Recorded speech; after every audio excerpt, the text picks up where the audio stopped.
Well, Venezuelan migrants flown to Martha's Vineyard. Well, they're now suing Florida Governor Ron DeSantis for flying them there. Yeah, we kind of saw this coming with that response there and the outrage. But, you know, governor's communication director responding to this class action lawsuit in a statement that says, in part, quote, it is opportunistic that activists would use illegal immigrants for political theater. And here's what Governor DeSantis had to say just yesterday. When Biden is flying these people all over the fruited plain in the middle of the night, I didn't hear a peep out of those people, okay? I didn't hear a peep.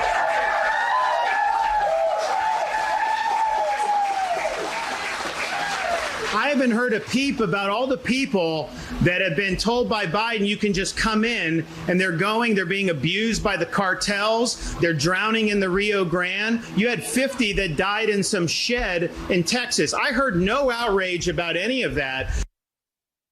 All right, let's bring in our panel to discuss this. Former California Assemblyman Mike Gatto is here. Amber Athey, the Spectator's Washington editor, is here with us as well. And Kira Davis, Deputy Managing Editor at Red State, joins us as well. Great to have everyone back with us. Hey, guys.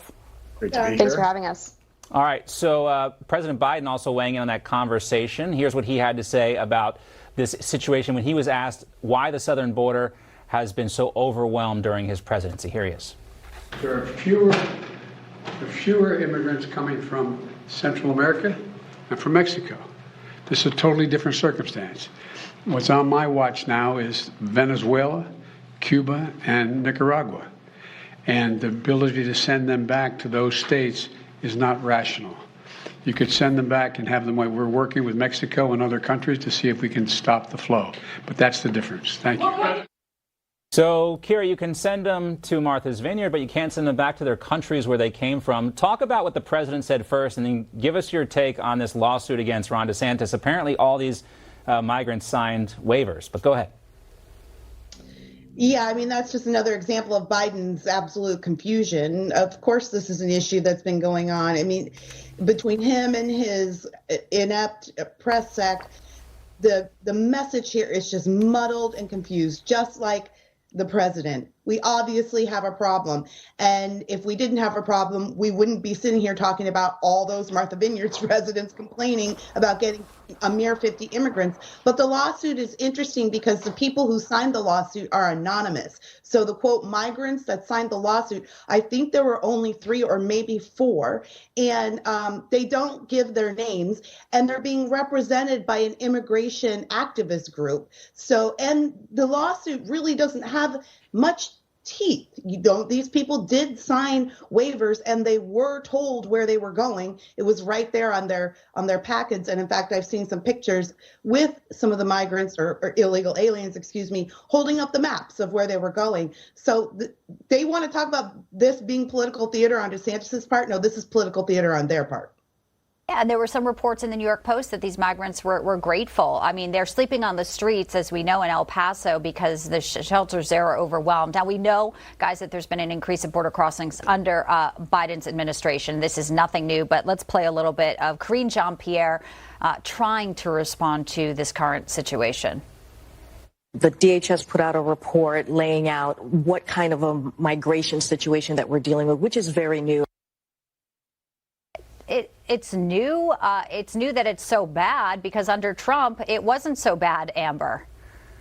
That's right. Under Trump, the record high number of illegal border crossers that were captured by Border Patrol in any given month reached a little over 100,000. Under the Biden administration, we're routinely seeing numbers over 200,000 up to 250,000 each month. That's about 10,000 daily. The numbers are out of control, and this was entirely predictable because as soon as Biden took office, well, first of all, even before he took office, he was signaling that he wasn't going to enforce the border. So you saw migrant caravans gearing up to come to the southern border as soon as he was sworn in. And then after he took office, he went ahead and undid all of the Trump-era border enforcement policies and also issued a deportation moratorium. So this was entirely predictable. The fact that they are trying to claim that DHS didn't see this coming is so laughable.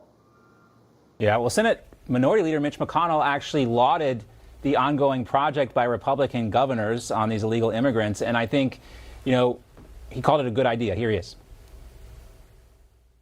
About what some of the governors have done to transport illegal immigrants up to other parts of the country. I personally thought it was a good idea. Well, I think, Mike, what a lot of Republicans see from this and McCarthy is, again, you have Ron DeSantis and Greg Abbott basically doing, or leading at least, on the idea of immigration when people like Mitch McConnell often get accused of doing not enough. Yeah, I mean, look, this has sparked a fierce debate among my progressive Democratic friends here in California. There's a lot of people who believe that this is an unfortunate stunt by Governor DeSantis where these people were used as pawns. And I think Governor DeSantis in the long run would be wise to remember that whatsoever you do to the least of my brothers, that you do unto me. But I have to say that the people of Martha's Vineyard looked awful in all of this. It's hard to believe that there wasn't a community center, a rec room, a house where they could house these 50 migrants. These are people, the elected leaders in Martha's Vineyard have talked the talk for a long time. Here was an opportunity to walk the walk. And it's a real shame that they didn't exhibit a more humane attitude towards these migrants. But I'll tell you the sad thing with this whole episode, and the sad thing even with this panel today, is that, I mean, for a generation, for my entire lifetime, we have talked about meaningful immigration reform at the federal level. And when you have an episode like this, unfortunately, the talk about, real policy gets swept under the rug. Well, I agree with you, Mike, on one point that we've been talking about this way too long. In fact, we played President Clinton's State of the Union address talking about the need to deal with illegal immigration back in 1995. And you're right. Yep. Not enough has been done. We should have been way more focused on it back then.